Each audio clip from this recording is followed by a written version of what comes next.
Hello everyone, welcome to another session of VW webinar where experts in digital marketing, experimentation, data and product share trade tips and inspiring stories for you to learn from. I am Nancy, Senior Optimization Consultant at VWO. For those of you who do not know about VWO, so VWO is a full funnel A/B testing, experimentation and conversion rate optimization platform. Today's session is a very exciting one since we will be doing live website review with Mr. John McDonald, who is the founder of a conversion rate optimization firm, The Good, that has achieved massive results for the popular online brands, including Adobe, Nike, Xerox, The Economist, and many more. Welcome to the session, John. I'm glad to have you here. I would request you to turn on your camera so that our audience can see you. All right. Thank you, John. So yeah, I'm sure there'll be a plethora of insights to take back from this today's session. Before we get started, I would like to thank everyone for tuning in from all over the world and inform you that we'll be taking up questions at the end of the session. So please feel free to drop your questions at any given point during the presentation. So yeah, with that, John, the stage is all yours. Let's get started. Great. Looking forward to this. So I'm going to share my screen here, and we had several dozens of folks who submitted their site for teardowns today. And so what I did is I selected just a handful of those that I thought we could get through in the amount of time that we have today. And as Nancy said, feel free to ask any questions as we go through. We do have time at the end to review those together. And if I see something pop up, I do have the chat and the questions window open. I will try to also answer them as well. So yeah, let's jump right in. So you should be able to see my screen here. We have a handful of sites that I've preloaded up here for us to take a look at. What I'm going to do for each of these is do a hard refresh, and I'm also going to make the screen just a little bit bigger for everybody, and do a hard refresh here so we see it as if it is a brand new loaded site. Okay, so what we're looking at first here is Bandana's Wholesale. So first things are a couple of first impressions that come out of this for me. When I start looking at this site, there's just a lot going on here. I bet if we did some heat maps or some eye tracking on this, we would find that people just have a challenge understanding where to look first. You're really drawn into the facial expressions on the people and the photography here, but there's also a lot going on with the in general here with all of the text and call to action. So a couple of things I want to point out first here as we kind of go through this. There are so many items in the navigation, I just don't know where to start. The site is called Bandana's Wholesale, and bandanas is the first item, but then we have dog bandanas, neck gaiters, headwear, socks, other, which really just seems like a catch-all. Customize and then contact us. We have found at The Good in optimizing sites for over 12 years now and running hundreds of A/B tests through platforms like VWO is really that you want to keep this to 5 or less navigation items. Anything over 5 items and the consumer just gets very overwhelmed very easily. And the first thing they do when we see with heat mapping is that people start reading the first couple and then they rapidly drop off and stop looking at the rest of the navigation. So from there, we really want to focus on this main value proposition area. And I call it that because most brands use this for marketing purposes. The challenge with that is that when you are doing this with marketing content, you're missing the main content that should be here. That main content is what sets you apart and why should consumers care. So let's look at this headline together. Quality bandanas delivered fast for the guaranteed best prices online. And then they go into you're in good hands, and they offer a CTA of shop bandanas. Well, the biggest issue I have with that CTA is that these also look like buttons down here, right? So you have free shipping, fast delivery, excellent quality, safe checkout. those all look like buttons. They're the same design as shop bandanas. So what I really recommend is that you keep your call to actions consistent throughout the site and try not to confuse what's a button or call to action and what is not. So as a consumer and a user, you would fully expect that you could click on free shipping to get details about shipping, things of that sort here, when reality, this looks like it all takes you to the same place. And then we have the opposite problem here as we scroll down, right? So we've got all these different photos, not quite as intriguing as the photography up top, which is okay, but now we're missing call to actions altogether. So we've trained up here consumers to look for this square with the black shadow and where it says shop bandanas, and then we scroll down here and there's no call to actions whatsoever. So this is, a bit of a drop off and a little bit confusing for consumers. Now, I understand you can click on these images and go to that categories, but really want to tell people what you want them to do. Next, we scroll down and we hit what I call here is a wall of text. The first thing we're going to see in a heat map here is if we were to do a scroll map, right? How far down the page people are scrolling, what we would find very quickly is that people are going to stop here and they're going to drop off. Either they're going to bounce or they're going to scroll right back up and look for a different action for them to take. So what I really wanted to get across here is, yes, I understand this content is likely here for search engine optimization purposes. However, it is very poor consumer experience, and you're much better off as a brand to put this content throughout the page where it's going to be helpful to consumers, and Google will actually favor that as well. So my guess is that very few to no people are scrolling down here to see any of these other items.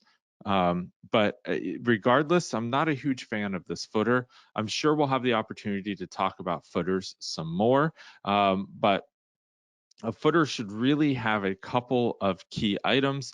On the far left should always be a repeat of your shopping navigation, your products.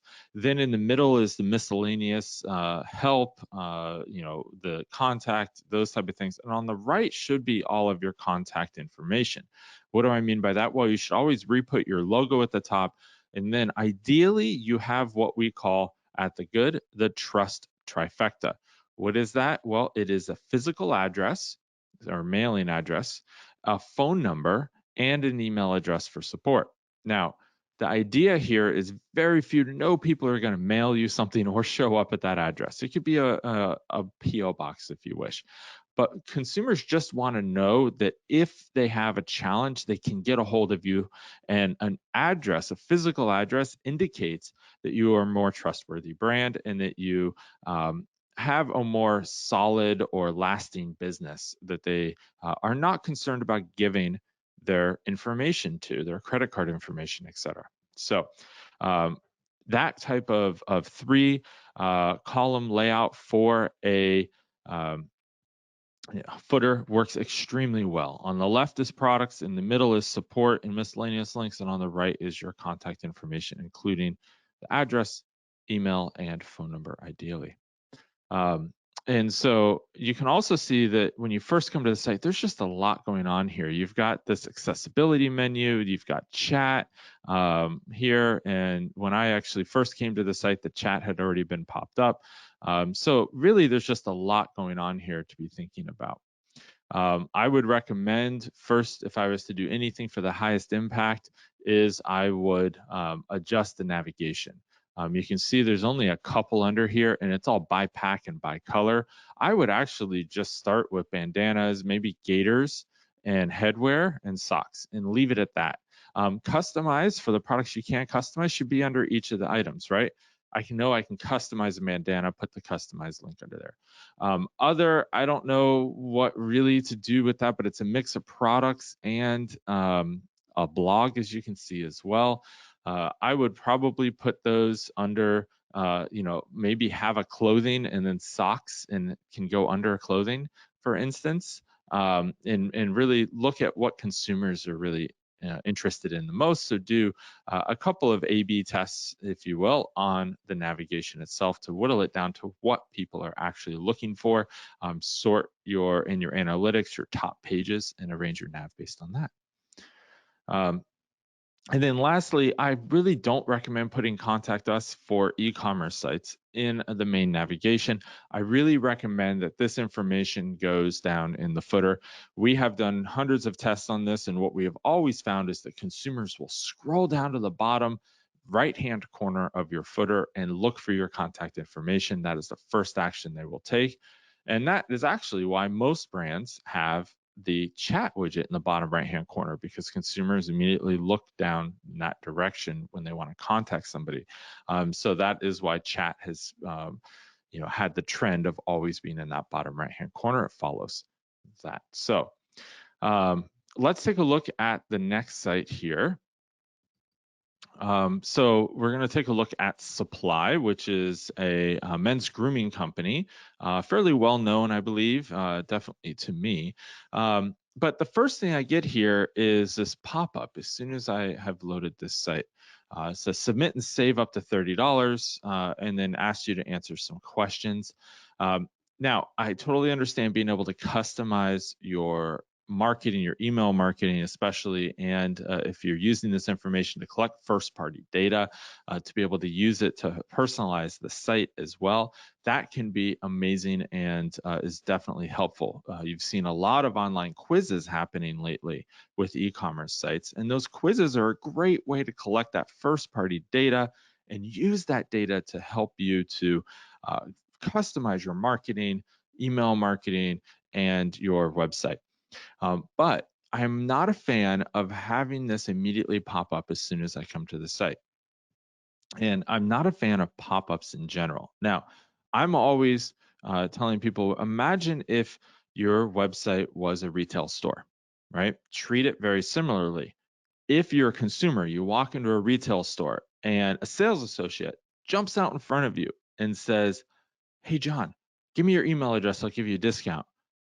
Well, the first thing I'm going to have is probably a pretty negative reaction, right? Nobody likes when they're walking down the sidewalk, you have someplace to be and someplace to go, and you get interrupted by that, person who wants to collect your information for the latest petition, et cetera. What I really recommend doing here instead is two things. One is baking this into the page content. That can be really, really helpful. Two is make this an exit intent. Now, this may be an exit intent here, but the reality is, third is I really recommend not doing a discount in your pop-ups. Why? Well, two things are going to happen with this. The first is you're going to get poor data, right? So you're trying to collect first-party data, but people who get this pop-up only want the $30. So they're going to do two things. They're going to give you that junk email address that everybody has. They're going to sign up for, everybody has that old Gmail address that they send all their spam to. Or what's going to happen is they're going to give you that email address and they're going to get their $30. And they're either never going to open your email, they're going to start marking it as spam, or they're just going to unsubscribe. So if you really want to be sustainable with these email growth pop-ups, you really need to have something that is an offer, not a discount. What do I mean by that? Well, if you're looking at a discount, that is a dollar or percentage off. Now, discounting is not optimization. That is, I call that margin drain.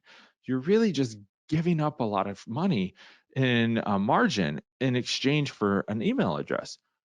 Instead, if you do something like an offer, well, we will give free shipping.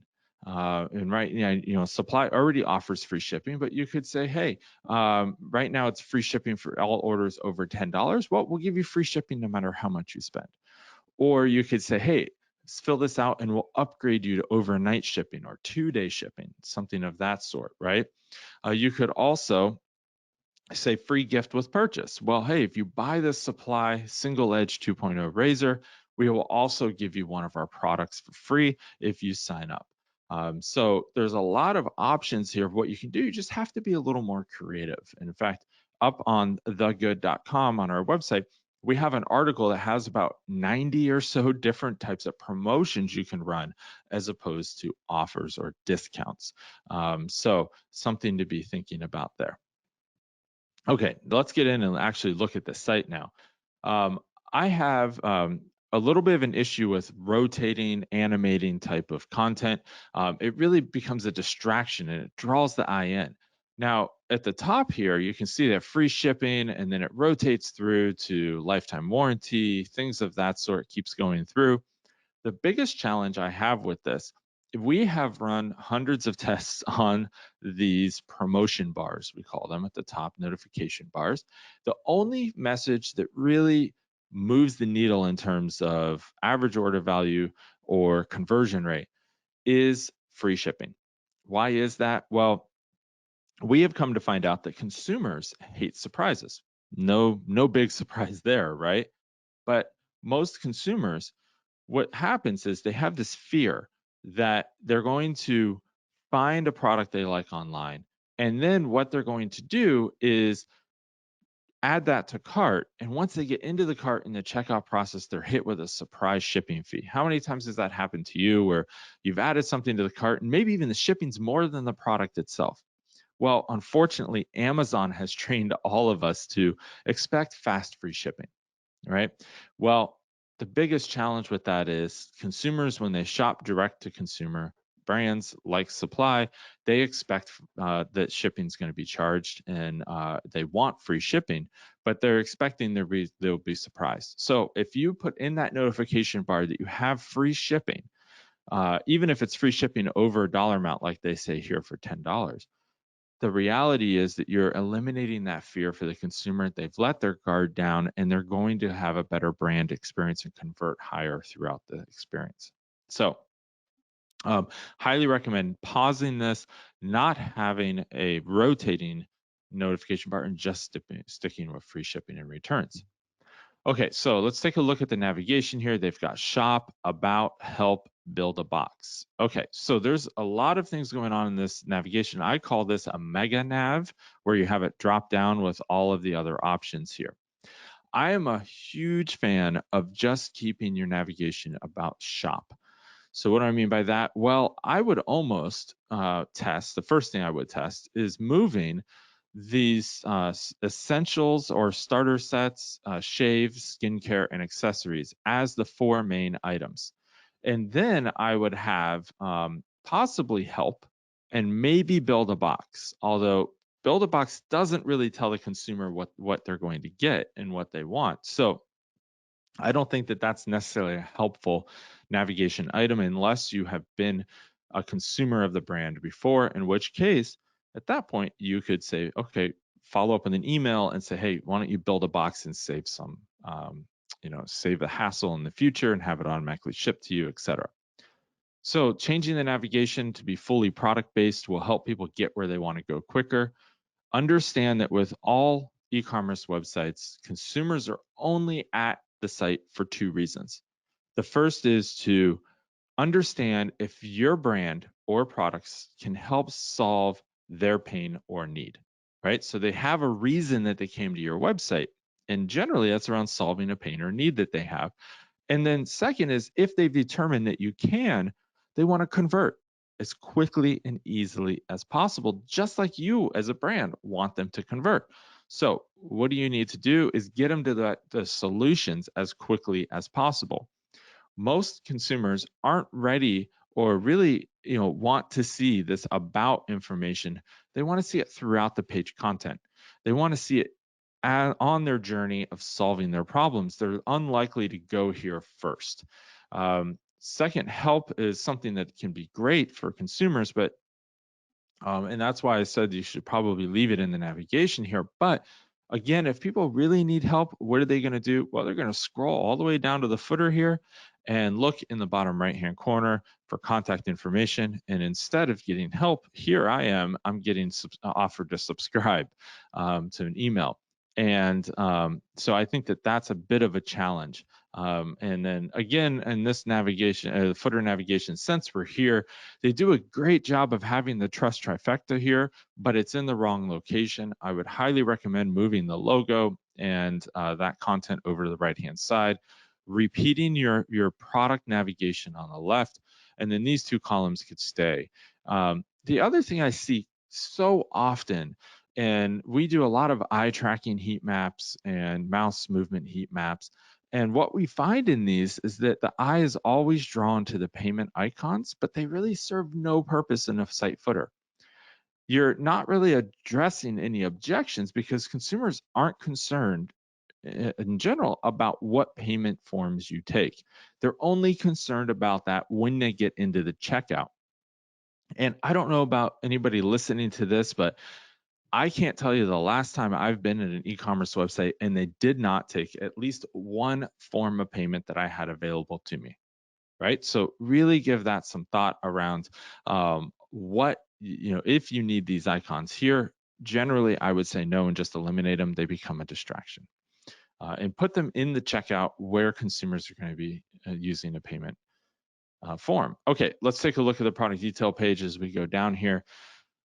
First things first is it's always great to have a very clear idea right up front of the product name, what people think of it, that social proof, the price, and then your options, and a very, very clear add to cart. So kudos to Supply, they've done all of that. And then they bust objections right away. Free shipping, 100-day trial, lifetime warranty, ships fast. This is great. And then more social proof from a well-trusted brand, at least in United States in GQ, which is a popular men's magazine. So that is great to see. They have pretty good product photography here. I'm a little I'm wondering why they don't put these videos first. I would really like to see the video as one of the first items here in the product photos. What we have found is that usually will get a lot more clicks. As consumers right now, we're obsessed. TikTok, Instagram, YouTube is one of the most popular sites on the internet. We want to see video, and so making that accessible will almost always help. You can see here that they have a pretty good product description, but what I always want to see in the initial product description is bullet points. I bet if we did eye tracking on this, you'd see that people start reading each of these lines and then they drop off really, really quickly because they're like, this is too much. I'm just going to scroll and check out the page. So start with bullet points, then get into a paragraph.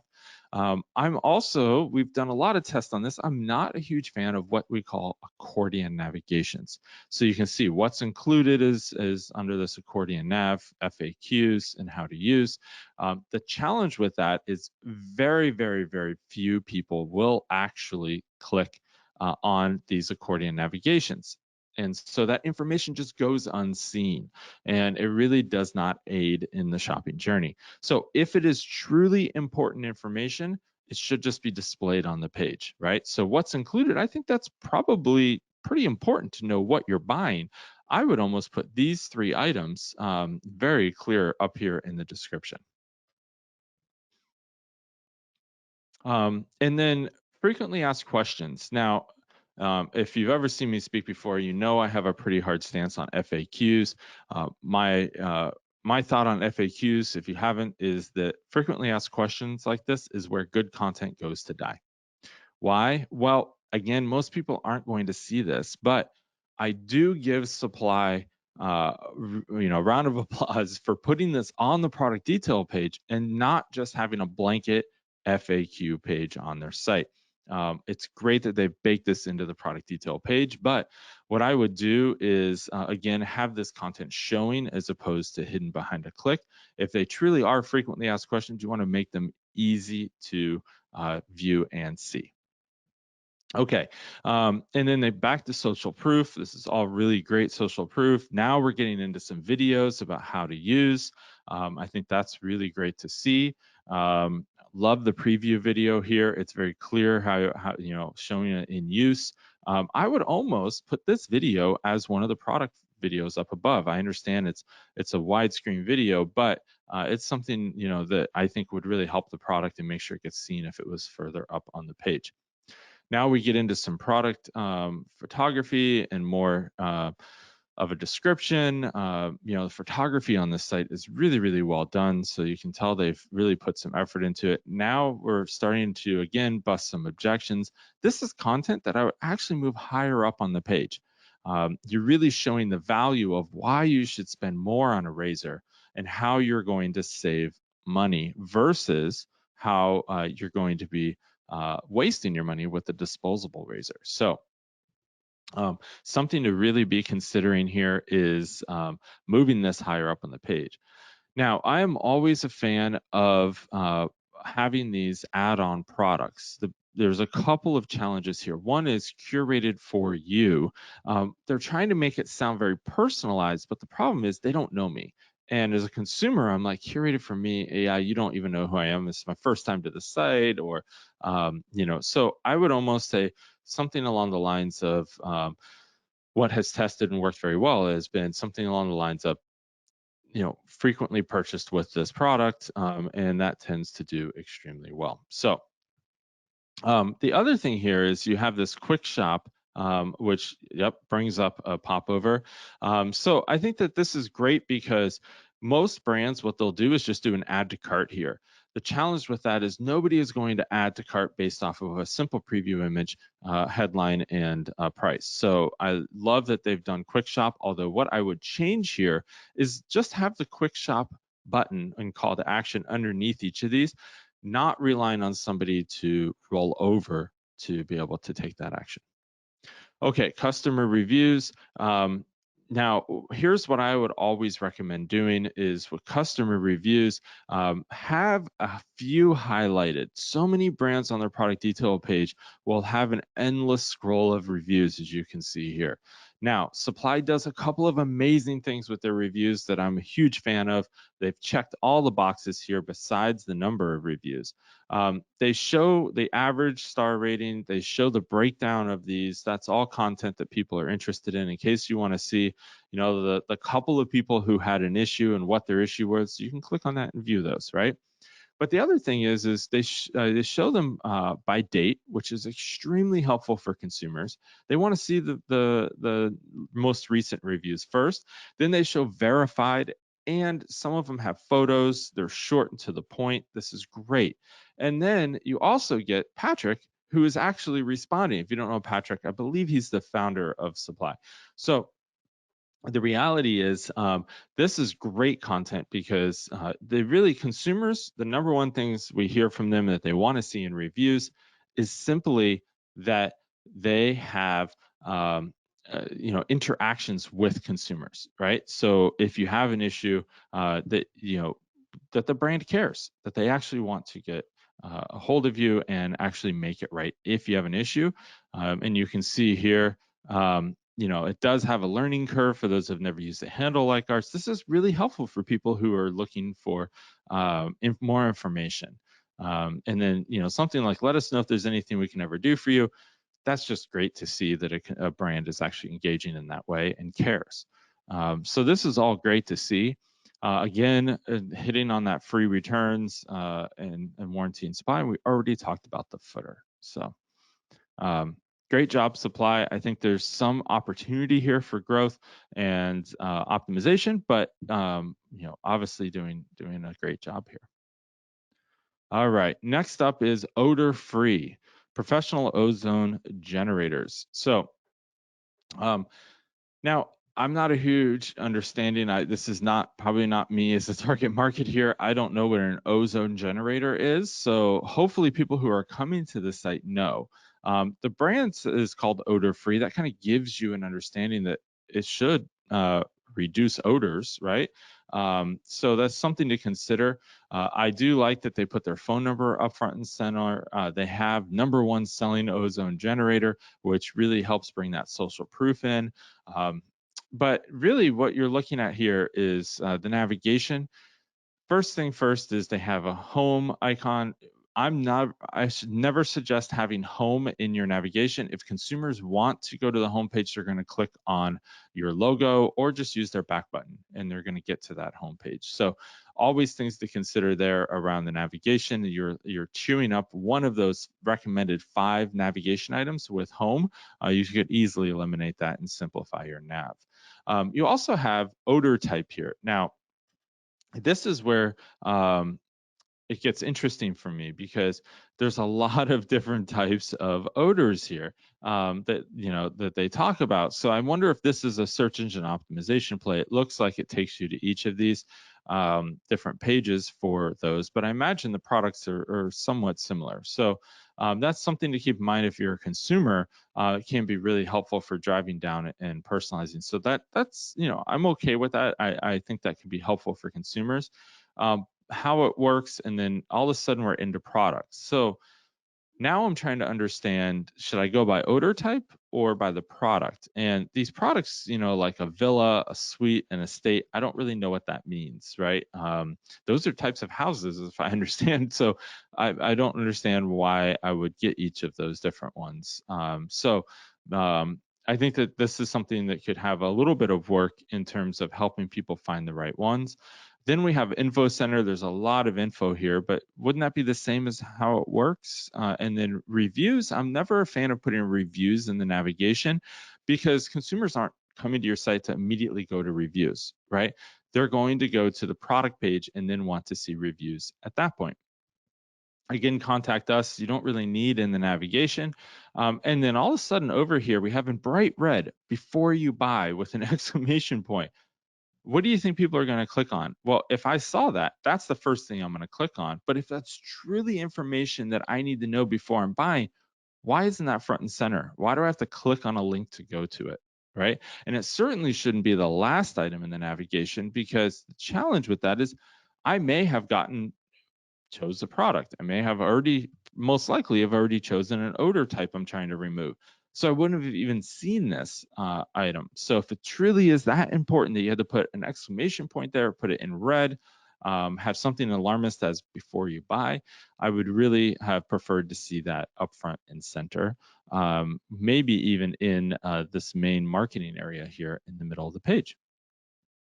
Okay, now you're asking them to find the best model. I think that's helpful. One thing I really wanted to touch on here quickly is that we have this auto-rotating banner.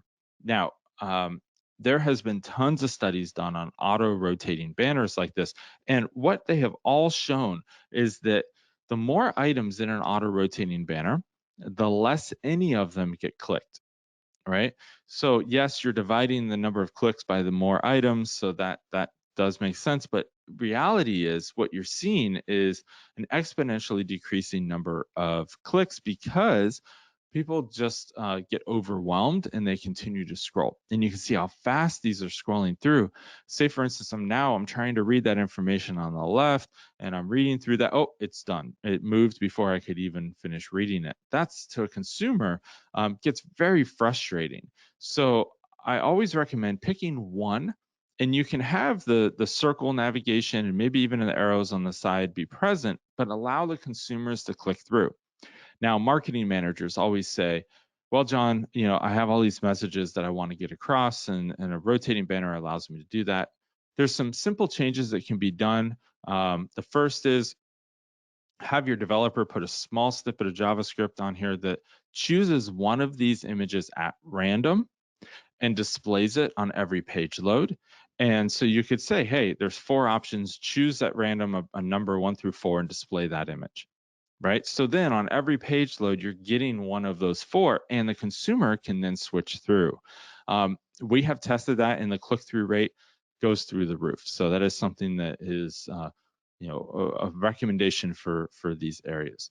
Okay, so now we're telling people to again select an odor below that they would want. I think this is really helpful information, and you can choose more.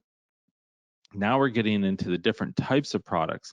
So what I would have done up in the navigation is actually, instead of saying something like Suite 1500 Villa, I would say something like up to 1,000 square feet. So in this navigation, I would say 1,000 square feet, 1,500 square feet, 3,000 square feet, 4,000 square feet. Because apparently that's what that number, right? 4,000 and 4,000, 3,000 and 3,000 belongs to. So as a consumer, that's going to be a lot more helpful than having Villa 3000, Suite 1500, because they don't know what that number means, and Suite, Villa, Estate doesn't really tell me anything about the devices. Okay, so now we're talking about reviews. Here we have a few reviews being shown, which is great. The challenge is that again, these are automatically rotating. So just choose one and take that route. And then now we're getting into some details about them and showing some information about how they're being used. This is all great, how it works. That's stuff people would definitely want to know. And then call us for questions. That's great. And then free 2-day delivery via UPS being called out. That is great to see. Again, I would change a little bit of the order of this navigation, but I do like the social proof that they have down here. Some of the certifications, that's all really helpful. Again, eliminate the payment icons, and this Facebook button seems a little random that it's displayed there, but it could just be a display issue. So all in all, I think there's quite a few things that could change on this to make it a little easier for consumers to understand what product is best for them and to understand what next steps they should take from there. So all right, let's jump into Lucia. So this is more of a B2B site, right? So not so much for consumers. Now, the understanding here is it's going to be a little bit different when you think about that consumer. However, the first things you see when you get here, there's just so much going on, right? If you remember that Bandana site we looked at a few sites back, they had the same issues, but this is a little different in that instead of having a lot of distracting content, instead they have pop-ups all over the place or distractions, right? So we've got the cookie, over here, which I understand in different locales, and if you're marketing to different countries, you do need to have that in times. But then you also have this chat widget, which becomes really, really distracting, not only because it doesn't have a background to it, right? It's a transparent background, but it draws my eye down here. So really, I would wait and do that on some type of action. Maybe it pops up when you scroll down the page 20%, something of that sort. Or maybe it just has the head there, what brings you here today. And if somebody clicks on that, then you get your options. I am all about the chat on site. It works extremely well, but it needs to not be a distraction from the rest of the content. And that is what is happening here. Okay, I'm going to close these out of the way.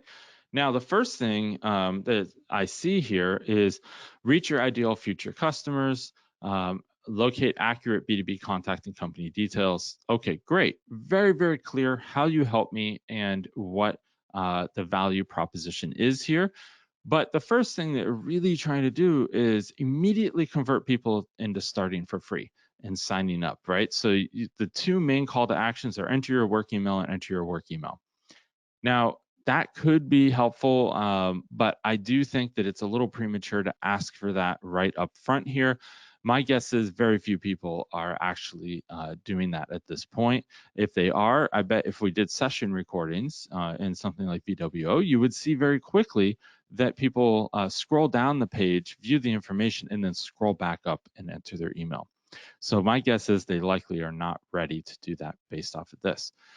Now, navigation, they have why Lusha, but the problem here is immediately go into capabilities instead of solutions, and it's still not answering the why question. Why them over any of the other B2B contact discovery companies? There's so many of these out there. I really want to know why. Is it better, more accurate, a bigger database? What is the difference? Instead of just going directly into the functionality of the features, I want to know the benefits. That is the why. And then pricing is, B2B is always great to have in the navigation. That's probably one of the most clicked items here. Not really sure why you would do enterprise or customers. That should be something more oriented around something like results, right? Especially if you go to that page and it tells you what the customers are in terms of case studies, et cetera. And then company, okay, I think that's great. In a B2B context, consumers for B2B products do want to know more about the company they're working with. Okay, so scrolling down here a little more, you've got some great social proof of people that they have used them. Everybody knows these brands for the most part. Good ratings on the reviews. And then 600,000 sales pros like it. They get free contacts for life. You reach out to these, highest accuracy rate. These are all the reasons why Lusha, and that's what I would have put in this navigation, and then have capabilities over to the right, perhaps. Now we're scrolling down a little bit, and it's discover more. I like the animation. The call to action doesn't really stand out on the page very much. You can see they've tried to change that, having the arrow hand pointing there, kind of like an arrow. You know, especially with the buttons that are showing in the image here, it becomes a little bit more confusing to the consumer. The most accurate data you'll ever find. I think this is something that would be interesting to have higher up on the page, because this is what brands are most likely interested in. So reorienting some of the content, I think, could be really, really helpful here. Okay, so getting down, now we're saying get started. You get 5 free contacts, instant access, etc. That is great. That is all information now that I'm ready to start. I think can be really, really helpful. So again, I think, you know, almost the start for free, I would change to something along the lines of view details, you know, learn more, something, or even just a get started button, right? But again, I don't think at the top of the page, consumers who are visiting are ready to convert just yet. Okay, now the footer here is really well done. You've got your products in terms of what they, you know, what the options are from them, some company information links, and then you've got your contact information over here. The only thing I would add is putting their logo above the social icons. And also, if you have a phone number or an email address that you can reach out to them, I think that'd be helpful, but it's less of an issue for B2B as it is for direct-to-consumer e-commerce. Okay, looks like we have time for maybe one more. So we'll do one more here, and why don't we get into Coco Solis organic. So the first thing is I come here and it says 1 tanning oil sold every 60 seconds. Okay, so my guess is this is for tanning oil. Hopefully consumers know what they're looking at here before they land on the site. So it says suntan and body, our series for deep tan, silky skin and shiny hair. Okay, this is really what I think should be up here in the main promotion area, because that is quickly and easily telling consumers what they should expect and what products that you sell and what the benefits are. This 1 tanning oil sold every 60 seconds is more social proof. I think that should be replaced. So I would swap these two contents and see what happens there. Now, taking a look at the navigation, again, I don't recommend having home in your navigation. Consumers will just click on your logo if they want to go back home. And then products doesn't really tell me what, you know, again, what they're selling. Consumers use navigation in e-commerce sites to help them understand what products you're selling and how you're going to help them. So you really need to have that information trail there for that information. I would just have your products listed in here. Contact us, about us, again, should be further down the page. Contact should just be in your footer. About us should be, that content should be sprinkled throughout the site and the shopping experience. Does not need to be in your navigation. And then they also have this other hamburger navigation, is very much used in mobile, to just have a whole bunch of other items here that really are just miscellaneous pages that should be in the footer. So you can very easily eliminate most of this navigation and have it focus on products. And I do believe that you would see it perform a lot better. Okay, again, in terms of the call to action as well, I would not do buy now. I would do something that is lower intent to purchase, something like view details or learn more. The challenge here is people probably aren't ready to buy right now. They want to learn more about the products and help them choose which one's right for them. So as we scroll down here, you can see they have the 3 different products. You know, the packaging looks great, looks very professional. They have the title for it and a very short description, which is great. I am always a fan of having that low intent to purchase item here, call to action here, based off of the homepage, et cetera. Have them drive into the next step in the funnel, which would be that product detail page. I don't believe that you should have add to cart right up front here. Now, most folks might say, hey, John, you focus on optimizing for conversions. You want to get people to add to cart. Yes, we do want to get people to add to cart, but consumers aren't going to be ready to add to cart just yet. And all you're doing by having add to cart here is artificially increasing your cart abandonment rate, because people are going to add these to the cart thinking that they're going to be able to get more details, when in fact it just takes them into the cart. So always do something like view details or learn more, that low intent to purchase call to action. You also don't want to have two call to actions side by side in most instances. The biggest challenge here is we've actually got 6 call to actions spread apart, and it really just becomes a lot to review pretty quickly for the consumer. Okay, and then we've got this cool item, same exact thing there, and now we're going down to skin. This really looks like every single product they sell is just being displayed on the homepage. I'm not a huge fan of doing that. I really think you should focus on more about the categories and just help people find the right category for them, right? Are they looking for sunscreen? Are they looking for hair? Are they looking for scrub box or oils, right? There's so much stuff here in different categories. It'd be great to have those product categories in the navigation and throughout here, and then do a designed lockup, if you will, a section of each page for of the homepage for each of those items. Okay. Some more benefits, and then email sign up built into the page. Now, I do like the email sign up is built into the page, but the biggest challenge here is you're not really offering any benefit for signing up. And in fact, you just say, let's be friends, subscribe to be among the first to learn about new products and promotions. Now, there is a couple of things that should always be on email sign up forms. The first is you really want to set expectations. What are they going to get and how often are they going to get it? Right. So here you say, be the first to learn about new products and promotions, but you don't say how often you're going to email me. Is it once a day, once a week, once a month? I want to know what I'm signing up for.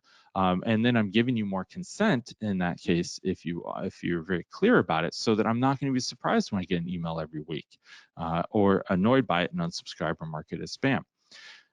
Now, they also do a really good job here of letting people know about their privacy policy, and that I would rephrase this to say something like that you will never use their information outside of the company.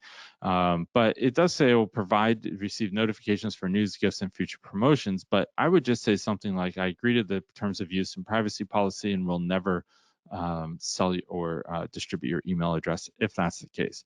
So consumers want to know what they're going to sign up for, how often they're going to get it, and that you won't abuse their information. So, and then joining the club is not that great of a call to action, only because they're not really joining a club per se, right? Most e-commerce sites, when you say club, they're thinking about rewards programs, et cetera. So that can be a little bit confusing of a call to action.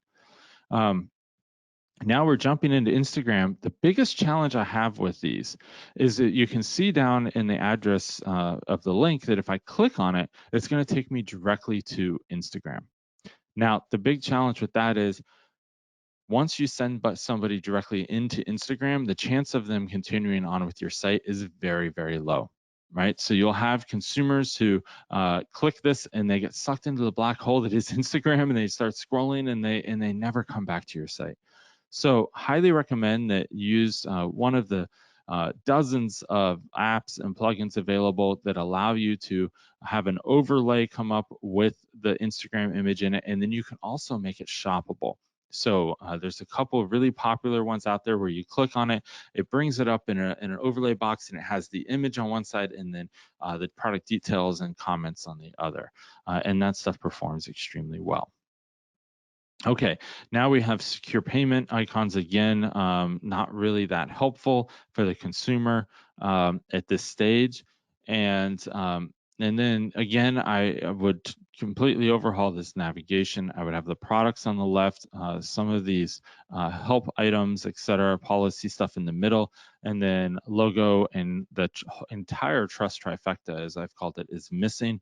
There's no address, no email, no phone number. So if I really need to get a hold of this brand, I have very little way of doing that other than clicking contact us, which my guess if we go here is going to be an email form. Even worse, they ask you to contact them.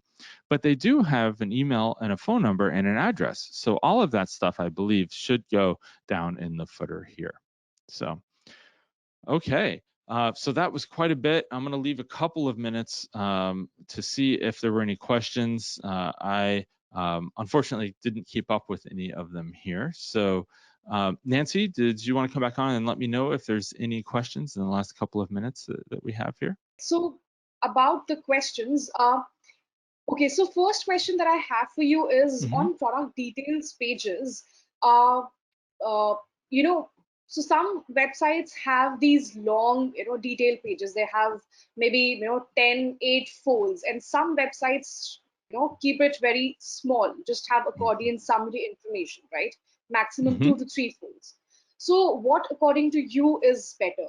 Uh, because it's generally said that people are not really interested in reading through huge chunks of paragraphs and a lot of information. Right. I fully believe that consumers do scroll these days. We've done a lot of scroll mapping, and so the having more information on the page is not necessarily a deterrent to people to convert. In fact, I would recommend having more information on the page than less. How the display of that information, I think, is what really matters. What do I mean by that? Well, I would personally make sure that you have bullet points first and then get into longer form paragraphs if you wish to do so. That paragraph content can be extremely helpful for search engine optimization, but the bullet points are going to be important as well to consumers who come to the site and just want to skim through that information very quickly. And that's generally how people are going to engage with product detail pages. All right, got it, got it. Cool, that makes sense. Another question. So we have a few questions coming from the people here. So one Great. question is from Jack Trenter. He's asking, did you see Shane Rostad data on having a higher minimum free shipping rate led to a Mhm. better conversion rate? Thoughts? Replicate this yourself. Yeah, interesting. I'm friends with Shane, saw his email newsletter where that came out last week. I thought that was really interesting data. And, I think it's definitely something that should be tested on your site. The tool that he mentioned is a great tool. I've been following that since beta, and it works extremely well. So if you're on Shopify. So the thing to keep in mind there is you should always play around with free shipping in terms of the value of free shipping, meaning one of the best ways to improve your average order value is to raise your free shipping minimum. And that's a number that you could start playing with. Say you offered over $50, you could say, okay, now we're going to try it over 60 and see if your average order value goes up. And you could keep playing with that number over time. And I believe that's really Shane's point more than anything else is it's worth testing on your site based on your average order value, your products that you sell, and see what works best for your brand. We get asked questions like this every day in terms of should we do X or should we do Y?